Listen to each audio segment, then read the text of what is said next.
हर हर महादेव। मैया भवानी की जय। माता पार्वती की जय। तो प्रेम से बोली गौरी पुत्र गणेश की जय।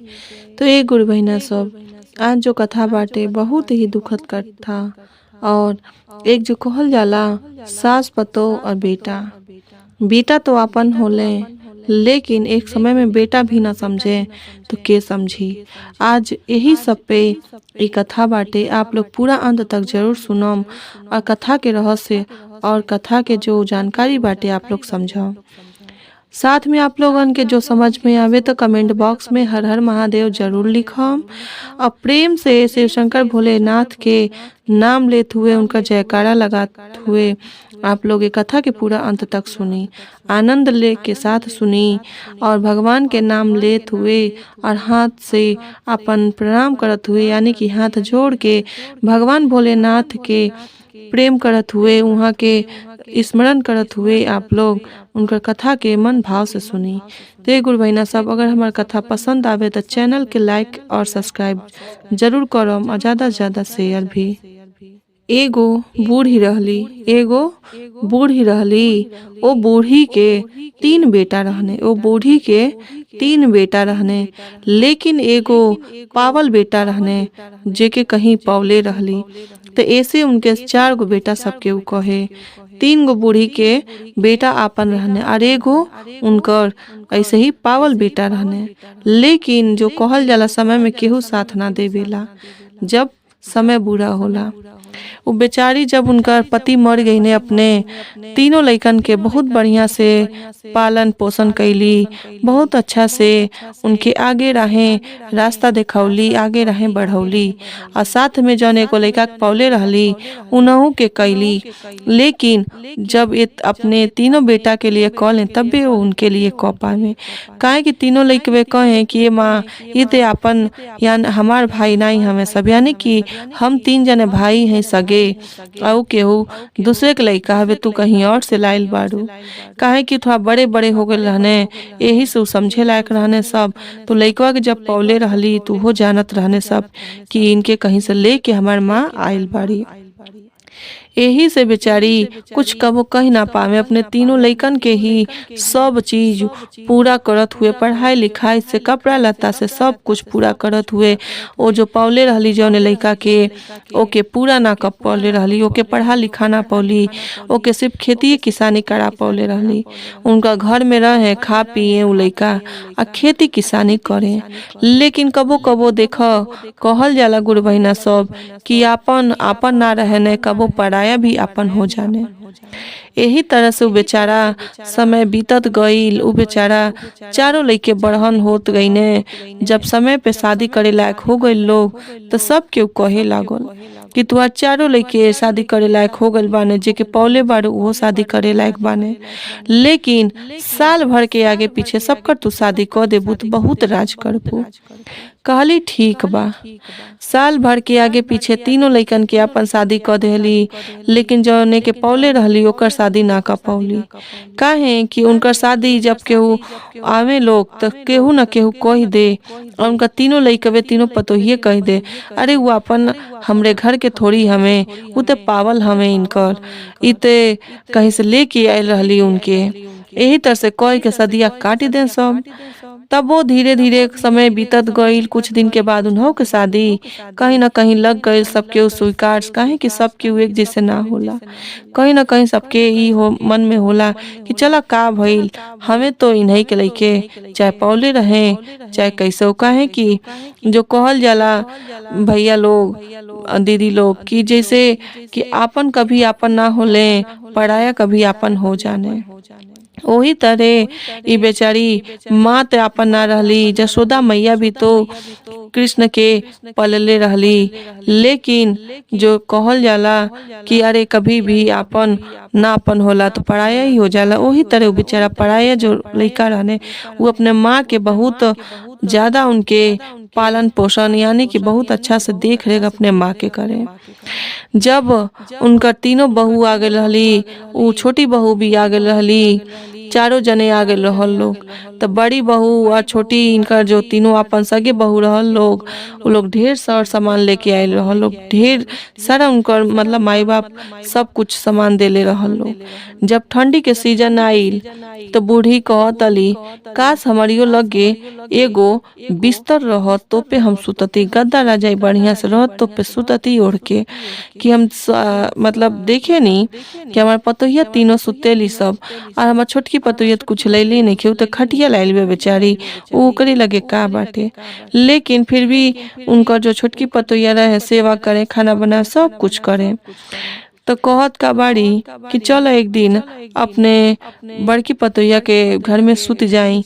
वो दिन वो बेचारी कहीं गई रहली बाजारे ऐसे ही सामान वामान खरीद जब गई रहली तो ये बूढ़ी का कैली जाके सुती गईली। कहली चला आजू पतोहिया नहीं खे, आज हम ही सुत जातनी एकरे बिस्तरवा पे।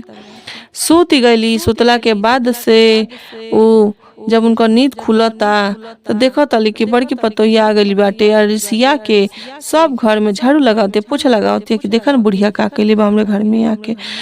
अब लगावे लगली या कहत का बाड़ी ये बुढ़िया उठ हमरे बिस्तर पर से आके सुत गईलू है, गद्दा रजाई पौलू होते हमारे माई बाप देले बा लोग हमरे खातिन कि तोहरे खातिन नहीं तस कह के भगा देली। बुढ़िया के बड़ा मन में तकलीफ भइल। कहली रुका बेटा आए तुमसे कहम।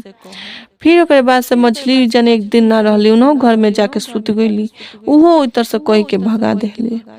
तीसरी जो नंबर के पतोई रहली उन्हों के गईली सुते और सुतली तो भगा देली।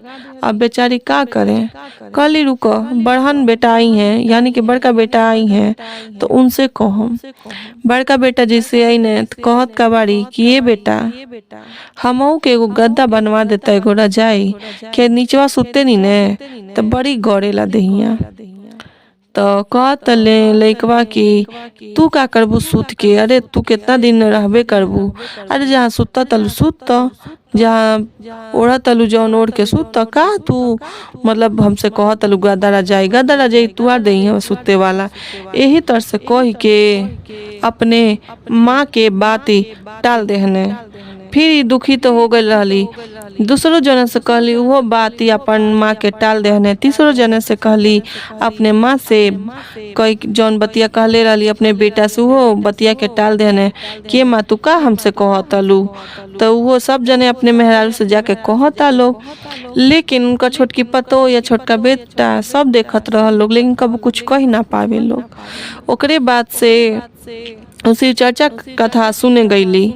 शिव चर्चा कथा सुने गईली तो दिन गईली तो मन खूब मार के बैठल बाड़ी, उनका कथा में मन नहीं लागता। काहे कि भाई जब जेकर दिमाग जौना चीज पे चढ़ जाला वह चढ़ल रहेला।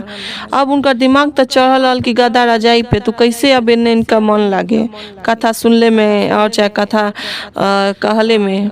अब वो बेचारी सोचे लगली कि हमारियो लगे रहत रतिया के आराम से सुतती।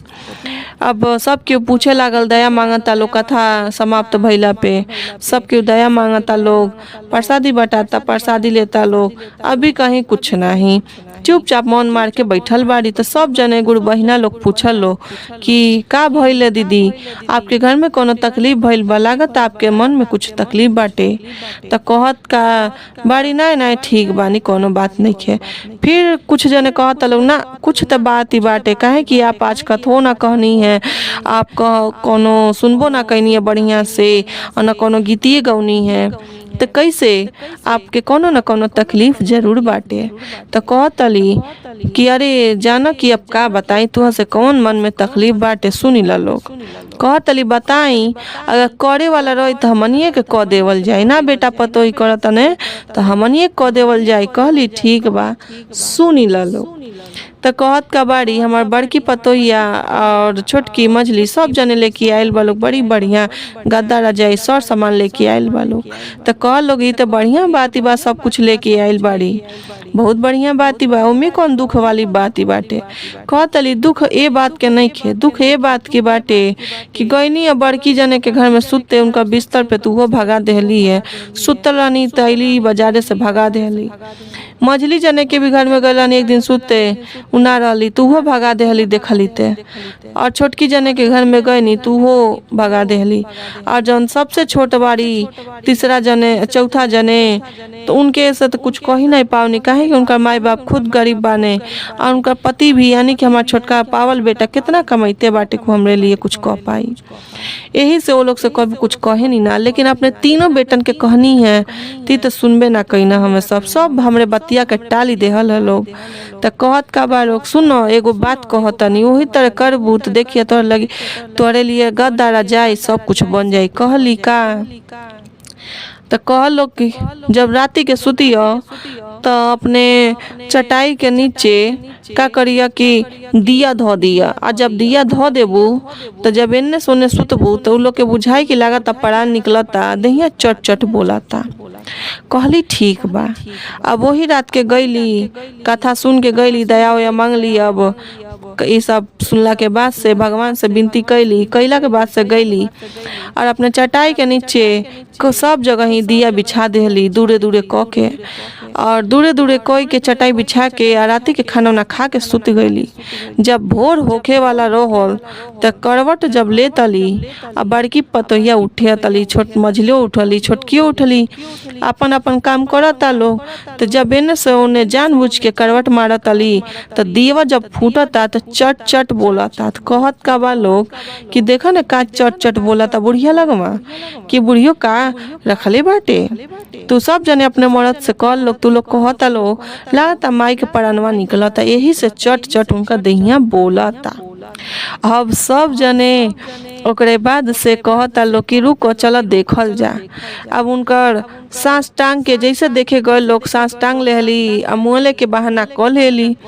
जब बहाना क के लेट गइल बाड़ी अभी लोग तो समझता लोग लाता माई मर गइल। तो तीनों बेटा कहता ने छोटका बेटा जौन चौथा नंबर के रहने कहने हमरे माई के बड़ा मन रहल गद्दा राजाई पे सुते के करे कोई इच्छा पूरा ना कर पौनी। अब कैसे कहाँ से कइल जाई भैया, अब तू ही लोग कुछ कह सकेला लोग। अभी तीनों जने सोचता लोग चल अब मर गल तो लावा अब कह देवल जाए इनका इच्छा पूरा ना जियते कह पौनी के। ओकरे बाद से गद्दा बनवली अरे उनका तीनों लड़के बनवाने गद्दा पे सुतावने आ ले जाता लोग उनका लाशी घर में से निकाल के।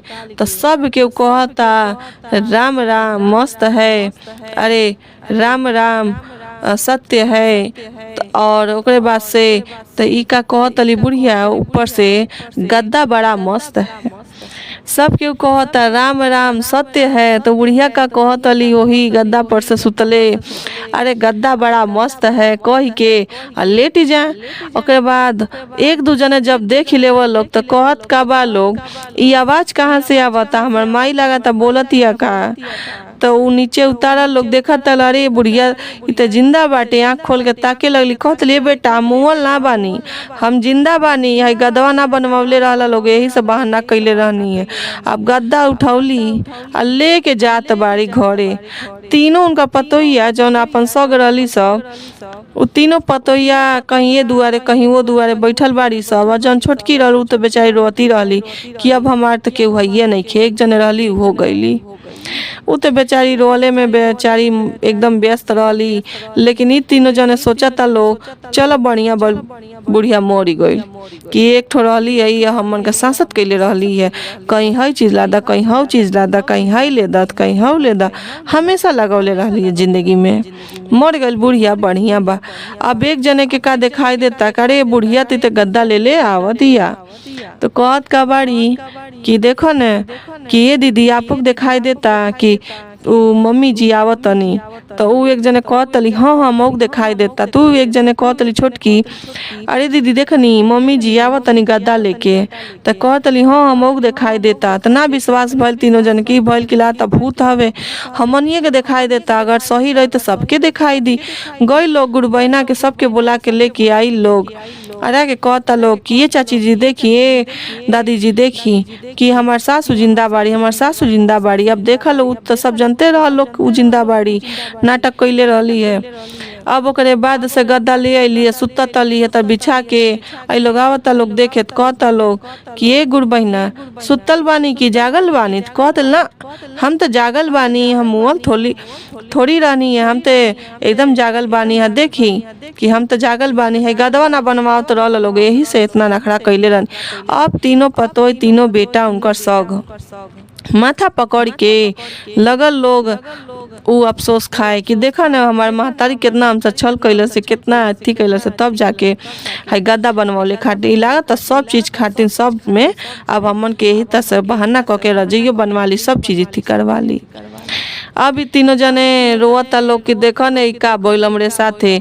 आ छोटकी पतोहिया जन चौथी नंबर के रहली बेटा पतोही बड़ा खुश भइना सब कि चल ना हम कुछ क पौनी लेकिन हमार माँ के गदा रजाई उनका मन ते कम से कम जौन इच्छा बाटे पूरा ते हो गईल।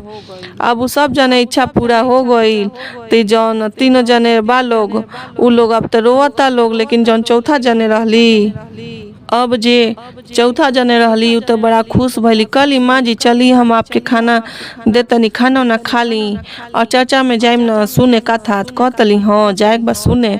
कैली खाना ना खैली उनके घरे आ खाना ना खा के चल गईली चर्चा कथा सुने। उन्हें से अली फिर राती के खाना ना खैली आ सुतली। कहतली आज हम इतना दिन के बाद हम गद्दा पे रजाई के साथ सुततनी, लेकिन भगवान के कुछ और मंजूर रहल कि वही दिन राती के सुतली वही लगले भगवान जी बुला ले हने। तभी लोग कहत का बा लोग तीनों जने सबेर भइल ते कि लागत माँ बड़ी आज खुश बाटे यही से देर ले सुतली बाटे। अब देर ले थोड़ी सुतल रही तो मर गई रही गदा रजाई में।